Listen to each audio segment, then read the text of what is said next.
Assalamualaikum warahmatullahi wabarakatuh.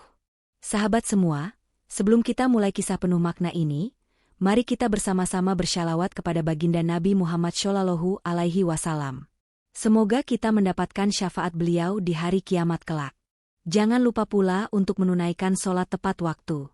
Sebelum mendengarkan cerita ini, silakan klik tombol subscribe dan aktifkan lonceng notifikasi di channel Elva Story. Dukungan Anda sangat berarti untuk kami agar terus bisa menghadirkan kisah-kisah inspiratif. Teman-teman, inilah kisah yang akan mengajarkan kita arti ketulusan, keberanian, dan takdir yang tak pernah bisa kita tebak. Pada suatu siang yang terik di sebuah pasar tradisional Jawa Tengah, seorang pria tampan berkulit putih kemerahan berdiri di antara hiruk-pikuk penjual sayur dan tumpukan rempah. Matanya tajam, memancarkan kegelisahan yang sulit ia sembunyikan. Wajahnya asing bagi penduduk sekitar. Tubuhnya tegap dibalut jas hitam mahal yang tidak lazim dipakai di tempat sesederhana ini. Namanya Khalid Al-Fahri. Usianya belum genap 30 tahun, tetapi ia sudah memiliki segala hal yang diimpikan banyak orang. Harta, kedudukan, dan masa depan yang gemilang. Namun tak seorang pun tahu bahwa hatinya justru hampa sejak kepergian Alia, gadis muda yang pernah bekerja di rumah keluarganya. Hari itu, ia menggenggam sebuah foto lusuh. Wajah gadis berhijab di foto itu seolah memanggilnya pulang. Dengan suara bergetar, ia bertanya kepada seorang pedagang tua yang duduk bersila di samping timbangan. "Maaf, apakah Anda mengenal perempuan ini?" tanyanya dalam bahasa Indonesia yang patah-patah. Pedagang itu menatapnya lama, seakan membaca cerita di balik sorot matanya. "Kalau kau sungguh mencarinya, jangan hanya bawa foto. Bawa juga keberanianmu, Nak," jawab lelaki itu pelan. Khalid mengangguk perlahan. Entah keberanian macam apa yang dibutuhkan untuk menemukan seorang wanita yang bahkan tidak meninggalkan alamat pasti. Namun ia tahu satu hal. Jika tak mencoba sekarang, ia akan menyesal seumur hidup. Hujan mulai turun rintik-rintik, menambah dingin yang merambat di balik pakaiannya. Tapi di dadanya, api kerinduan yang ia pelihara 2 tahun lamanya justru menyala semakin terang. Ia melangkah lebih dalam ke lorong pasar, menatap setiap wajah perempuan berhijab yang berlalu. Hatinya berdegup kencang, seakan pada detik berikutnya, ia bisa saja menemukannya. Langkah Khalid terhenti di depan sebuah warung kecil yang menjual kain batik dan jilbab. Hujan semakin deras, membuat bau tanah basah bercampur aroma kayu lapuk memenuhi hidungnya. Ia merapikan jasnya yang mulai lembab lalu mendekat ke seorang wanita parubaya yang sedang menata dagangan. "Permisi. Saya mencari seorang perempuan bernama Alia." Suara Khalid terdengar lebih mantap meski logat asingnya masih kental. "Dia bekerja di Riyadh 2 tahun lalu. Mungkin ibu pernah melihatnya." Perempuan itu menoleh, menatap Khalid penuh rasa ingin tahu. Lalu matanya bergerak ke foto di tangan pria itu. "Ah, gadis itu," ujarnya pelan. "Dia tinggal tak jauh dari sini. Tapi sudah lama tak datang ke pasar." Khalid menahan napas. Sekian lama ia menelusuri alamat palsu, akhirnya ada jawaban yang memberi sedikit kepastian. "Apakah Anda tahu di mana rumahnya?" tanya Khalid cepat, nada suaranya nyaris putus. Wanita itu menunjuk ke arah jalan sempit yang menurun ke area sawah. "Ikuti jalan itu.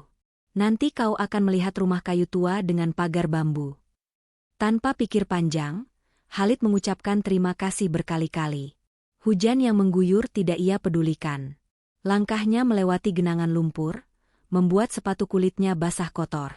Tapi tak ada yang lebih penting daripada menemukan Alia. Di setiap langkah, Khalid mengingat malam terakhir di Riyadh. Malam ketika Alia pamit pulang dengan mata sembab. "Aku harus pulang. Ibuku sakit." Suara Alia bergetar waktu itu. "Terima kasih karena selalu memperlakukan aku sebagai manusia." Ia tidak pernah bisa lupa caranya tersenyum. Sederhana, tapi cukup membuatnya merasa diterima. Sesampainya di depan pagar bambu, Khalid berdiri mematung. Rumah kayu itu tampak rapuh, catnya mengelupas. Namun di matanya, tempat ini lebih berharga daripada istana manapun di negerinya. Ia menghela napas panjang, merapikan rambut yang basah menempel di dahinya. Jemarinya gemetar ketika mengetuk pintu yang hampir roboh. "Siapa di luar?" terdengar suara pelan dari dalam rumah. Hujan berhenti mendadak. Angin lembut berembus dari sawah. Pintu kayu berderit perlahan terbuka. Dan di ambang pintu, berdiri seorang gadis dengan wajah pucat yang dulu hanya ia lihat dalam mimpi. Alia menatapnya lama. Bibirnya bergetar tak mampu berkata. "Khalid," bisiknya nyaris tak terdengar. "Alia," suara Khalid serak, menahan ribuan rasa yang tak bisa ia ungkap. Untuk sesaat, dunia seakan berhenti berputar. Yang tersisa hanya dua hati yang pernah saling menguatkan, kini dipertemukan lagi di ujung penantian panjang. Mata Alia berkaca-kaca saat melihat Khalid berdiri di depannya. Rasanya bagai mimpi buruk yang tiba-tiba berubah menjadi mimpi indah. 2 tahun lalu, ia meninggalkan Riyadh tanpa menoleh. Ia yakin pria itu akan melupakannya. "Apa yang kau lakukan di sini?" tanya Alia pelan, suaranya gemetar. "Aku mencarimu," jawab Khalid tanpa ragu. "Aku sudah mencarimu kemana-mana." Alia menunduk. Di balik kerudungnya, pipinya memerah menahan malu. Ia sadar penampilannya jauh dari layak. Baju rumahnya lusuh, tangannya masih basah oleh cucian. "Seharusnya kau tidak datang," bisik Alia lirih. "Kau hanya membuat semuanya jadi lebih sulit."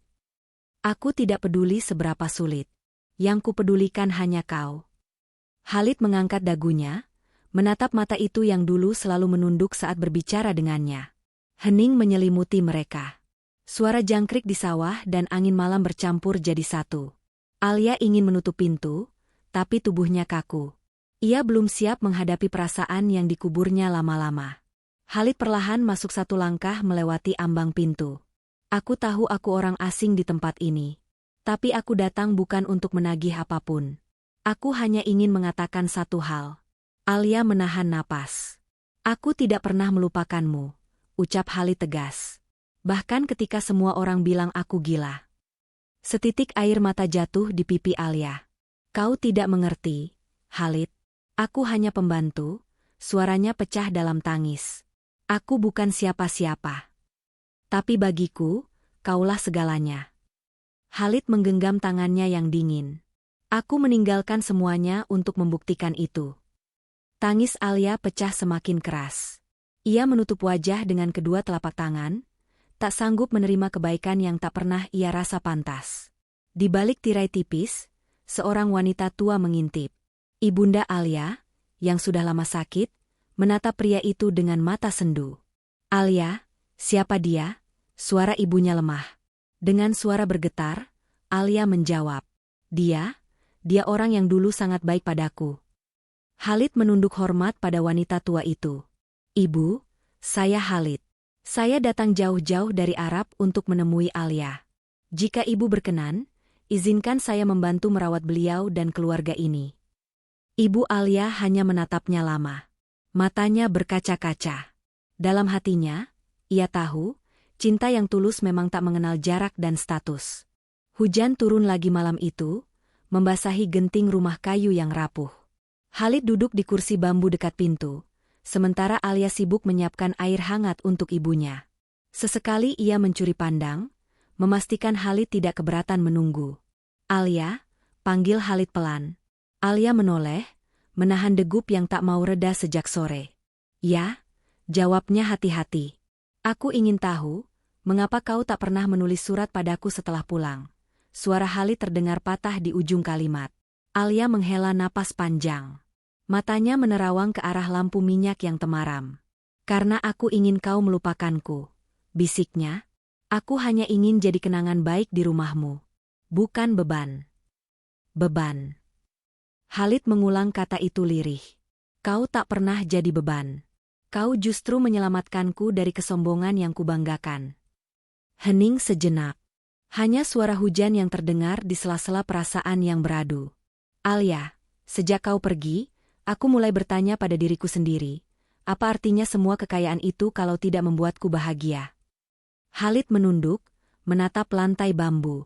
"Ternyata, yang membuatku tenang hanya melihatmu di rumah itu, menyiapkan teh, menunduk ketika berbicara." Alia memeluk baki air hangat di dadanya, menahan isak. "Sudah cukup, Khalid. Jangan membuat semuanya lebih sulit." Suaranya bergetar. Khalid berdiri. 1 langkah maju, lalu berdiri tepat di hadapannya. "Sulit karena kau tak pernah memberiku kesempatan," bisik Khalid. Hari ini aku datang untuk memohon. Bukan sebagai majikanmu dulu, tapi sebagai seorang lelaki yang ingin bersamamu. Alia menatap matanya. Ada luka lama yang masih tertinggal, tapi juga ada kehangatan yang tak bisa ia pungkiri. Apa yang akan kau lakukan jika keluargamu menolak aku? Tanya Alia nyaris tak bersuara. Khalid menelan ludah. Aku akan tetap memilihmu, jawabnya mantap. Karena aku percaya Allah tidak mempertemukan dua hati tanpa alasan. Tangis Alia tak bisa lagi ia sembunyikan. Baki di pelukannya berguncang, air hangat menetes ke lantai. Maafkan aku. Isaknya pelan. Khalid meraih kedua bahunya, menatap wajah yang sudah 2 tahun ia rindukan. Aku tidak butuh permintaan maaf. Aku hanya ingin kau percaya, aku datang untuk mencintaimu, bukan untuk menyakitimu. Malam itu, hujan turun semakin deras. Tapi di hati mereka, jarak ribuan kilometer yang dulu membentang seakan lenyap. Yang tersisa hanya 2 hati yang menemukan rumahnya masing-masing. Keesokan paginya, sinar matahari menembus celah dinding kayu. Suasana desa perlahan hidup kembali. Suara ayam berkokok bersahut-sahutan dengan panggilan penjual sayur keliling. Khalid masih duduk di kursi bambu depan rumah Alia. Matanya sembab, semalaman ia tak bisa tidur. Hatinya berkecamuk antara bahagia dan cemas. Pagi itu, Alia keluar dari dapur membawa secangkir teh panas. Tangannya gemetar saat mengulurkan cangkir itu ke Khalid. Maaf, kalau tehnya terlalu manis, bisiknya. Khalid tersenyum lemah, menerima cangkir itu seolah sedang memegang sesuatu yang rapuh. Alia, ucapnya pelan. Aku harus tahu, apa yang kau rasakan padaku. Alia menunduk. Nafasnya tak beraturan. Dalam kepalanya, semua kenangan di Riyadh berputar. Tatapan penuh perhatian. Ucapan terima kasih yang tak pernah ia dengar dari majikan lain. Dan kehangatan yang diam-diam menumbuhkan rasa yang ia sendiri takut akui. Aku tidak tahu, Khalid, jawab Alia terbata. Aku hanya takut. Takut semua ini hanya sementara. Takut kau akan menyesal. Khalid menatap wajahnya dalam-dalam. Aku tidak akan menyesal. Suaranya bergetar menahan emosi. Aku sudah kehilangan banyak waktu karena ragu. Sekarang, aku hanya ingin memastikan kau tidak lagi sendiri. Tiba-tiba Ibunda Alia keluar dari dalam rumah, bersandar di kusen pintu. Tubuhnya tampak lemah, tapi tatapannya penuh kebijaksanaan. Nak Khalid, suara beliau pelan. Apakah keluargamu tahu kau ada di sini? Khalid menunduk hormat. Mereka tahu aku pergi. Tapi tidak tahu aku datang untuk melamar Alia, jawabnya jujur. Kalau begitu, apakah kau siap jika keluarga besarmu menolak? Tanya ibunya lagi. Khalid menghela napas panjang. Ia menatap Alia yang menunduk, lalu kembali memandang ibunya. Saya siap menanggung apapun. Saya datang bukan karena main-main, suaranya mantap. Saya ingin menikahi putri ibu. Di sini atau di Arab. Sesuai apa yang beliau inginkan. Alia menutup wajah dengan kedua telapak tangan. Tangisnya pecah lagi. Ia tidak pernah bermimpi seorang pria seperti Khalid akan berdiri di rumah tuanya, meminta izin untuk melamarnya. Ibunya menatap Khalid lama. Wajah tuanya menyiratkan keraguan yang perlahan berubah menjadi kelegaan. Kalau begitu, aku hanya ingin satu hal, ucap beliau pelan. Apa saja, Ibu? Jawab Khalid cepat. Jangan pernah membuatnya menangis karena penyesalan. Khalid menunduk. Saya berjanji, demi Allah, bisiknya. Pagi itu, di beranda rumah kayu yang sederhana, dua dunia yang berbeda mulai menemukan titik temu. Tapi Khalid tahu, ujian sebenarnya baru akan dimulai ketika ia kembali ke tanah kelahirannya. Sore itu, Khalid duduk di samping Alia di atas tikar anyaman. Angin semilir meniup tirai tipis. Mereka belum berbicara banyak sejak pagi. Dalam diam, masing-masing memikirkan masa depan yang terasa menakutkan. Tiba-tiba, ponsel Khalid bergetar di sakunya. Sebuah pesan panjang masuk. Matanya menajam membaca nama pengirimnya. Ayahnya. Alia, suara Khalid serak. Aku harus jujur. Keluargaku sudah tahu aku ke Indonesia untuk menemuimu. Alia menunduk. Hatinya mencelos. Apa yang mereka katakan, tanyanya pelan. Khalid membuka pesannya perlahan. Jemarinya bergetar. Mereka menolak. Mereka bilang aku sudah gila meninggalkan perusahaan hanya untuk seorang gadis pembantu. Suaranya tercekat. Alia menarik napas dalam. Wajahnya pucat. Aku sudah bilang, Khalid, dunia kita terlalu jauh. Bisiknya getir. Tidak. Khalid menatap matanya dengan sisa keberanian yang ia punya. Aku tidak akan mundur. Ia merogoh saku jasnya. Mengeluarkan secari kertas yang sudah kusut. Aku sudah menulis surat untuk ayahku. Isinya satu kalimat saja. Alia menatap kertas itu dengan tatapan campur aduk antara takut dan haru. Apa yang kau tulis? Tanyanya dengan suara pelan. Khalid menarik napas panjang. Aku menulis. Ayah, maafkan aku. Tapi aku sudah memilih jalanku sendiri. Air mata Alia jatuh satu-satu di pipinya. Suasana rumah mendadak sunyi. Kalau aku menerima lamaranmu, apa yang akan kau lakukan? Suara Alia nyaris tak terdengar. Aku akan menikah denganmu di sini. Lalu jika Allah mengizinkan, aku akan membawamu ke Arab dengan kehormatan yang pantas. Tapi jika kau ingin tetap tinggal di sini merawat ibumu, aku pun akan tinggal di sini bersamamu, jawab Khalid mantap. Alia terisak. Kau tidak mengerti, Khalid. Kau akan kehilangan segalanya. Khalid menggeleng pelan. Tidak, Alia. Justru aku takut kehilanganmu lebih dari apapun yang pernah kumiliki. Sore itu, di rumah kayu yang lapuk, dua hati saling menguatkan dalam sepi. Surat dari Riyadh itu tak hanya membawa penolakan, tapi juga menjadi saksi tekad seorang lelaki yang rela melepaskan dunia untuk sebuah nama yang tak pernah ia lupakan. Langit senja memerah di atas hamparan sawah. Angin membawa wangi rumput basah yang menenangkan. Tapi di hati Alia, badai ketakutan tak kunjung reda. Ia duduk memunggungi Khalid, menatap ujung pematang yang samar di kejauhan. Suara Khalid terdengar pelan di belakangnya, seakan tak ingin membuatnya semakin terluka. Alia, aku tak ingin memaksamu, bisiknya lirih. Tapi aku mohon, beri aku kesempatan untuk membuktikan bahwa aku serius. Alia mengusap pipinya yang masih basah oleh air mata. Aku hanya takut, Khalid, suaranya pecah. Takut suatu hari kau bangun dan menyesal memilihku. Khalid berdiri perlahan, mendekat lalu berlutut di sampingnya. Matanya menatap wajah yang dulu hanya bisa ia bayangkan dari ribuan kilometer. Dulu, aku juga takut, ucap Khalid lirih. Takut kau melupakanku. Takut semua kenangan itu hanya berarti untukku. Tapi hari ini aku di sini, dan aku sadar, aku lebih takut menjalani hidup tanpa kau di sisiku. Alia menunduk. Jemarinya saling meremas menahan gemetar. Bagaimana kalau semua orang mencemooh kita? Tanyanya perlahan. Khalid menatap lembut. Biarlah mereka mencemooh.